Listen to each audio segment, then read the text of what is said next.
Today we have the dash cam and body cam by Yada Beyond. So we get a 1080 resolution and a small display to see our recordings or photos. This is everything that comes in the box with a USB-C to car charger and a 3M stick. So this is everything. that comes in the box. Here is the directions on how everything works. So stay tuned for the next video as I will go do a full review of how it records, uses photos and storage, and how everything works.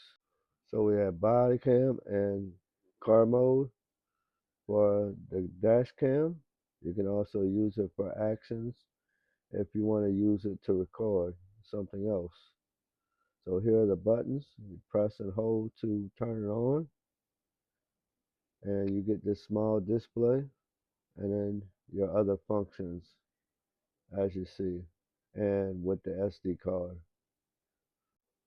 Then you also get this body housing with the clip to either attach it to your clothes or add it to your car as a car mount. So thank you for watching. See you in the next gadget video. Peace.